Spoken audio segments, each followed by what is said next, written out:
name is Heather, and I am a travel guide to help inform the tourists of Japan about something significant in Japanese culture.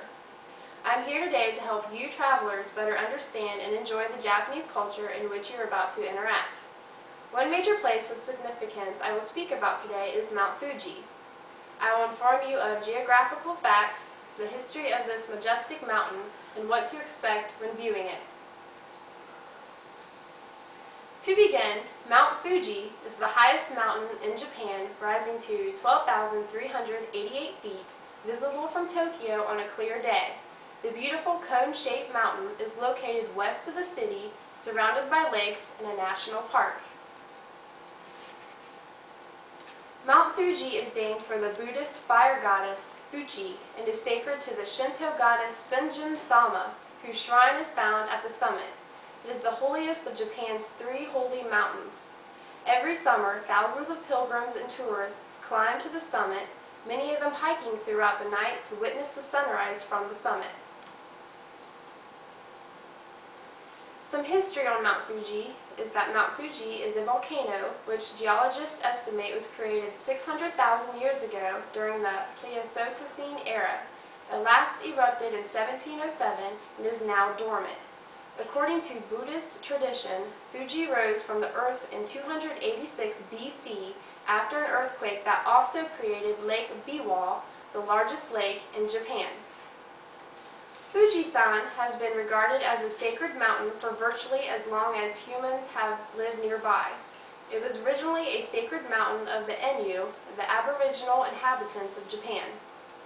For Shintoists, modern followers of the native religion, Mount Fuji is sacred to the goddess Senjin-sama and an embodiment of the very spirit of nature. The Fujiko sect goes even farther, believing the mountain itself is a sacred being with a soul. Although especially important to Shintoists, Fuji is also sacred to Japanese Buddhists who admire the mountain as a gateway to another world. What to expect to see with Mount Fuji is that it is located in the Fuji Hakone-Izu National Park and is surrounded by 5 lakes.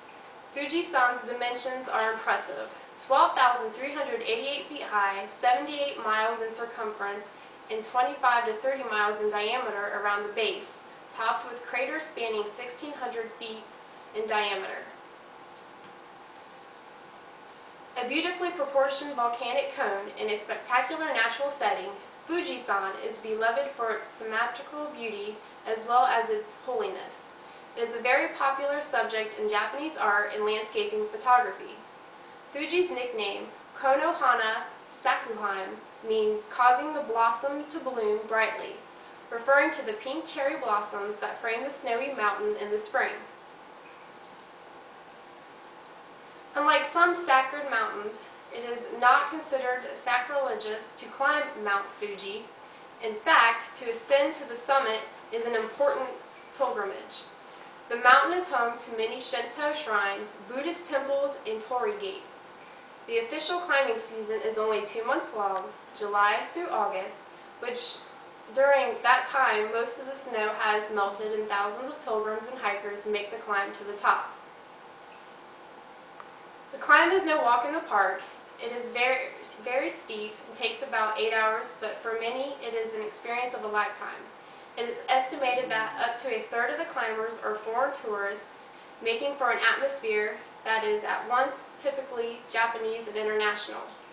An especially memorable approach is to complete the hike in the early morning, arriving at the summit in time to witness the sunrise. There are 10 stations along the way, up the first of the foot of the mountain and up to the 10th at the summit. These include huts for resting as well as other basic amenities. Paths are paved up to the 5th station, which is the most common place to begin the ascent to the summit. There are 4 fifth stations located on different sides of the mountain, among which the most popular is Kawaguchika on the Tokyo side. As philosophers Mike Norman once said, as people are so familiar with their own culture, and conversational customs, Mount Fuji can bring cultures around the world together. The volcano might be an almost perfectly proportioned volcano cone to others, but to the Japanese, the mountain is a near mythical national symbol immortalized in countless works of art. In conclusion, the mountain has become a cultural icon to the people of Japan, and images of it are held in high regard, as some of the Japanese locals might say. If you never climb Mount Fuji, you are a fool, but if you climb it more than once, you are also a fool. I thank you for watching, and I hope this presentation is rewarding during your travels to Japan and seeing Mount Fuji.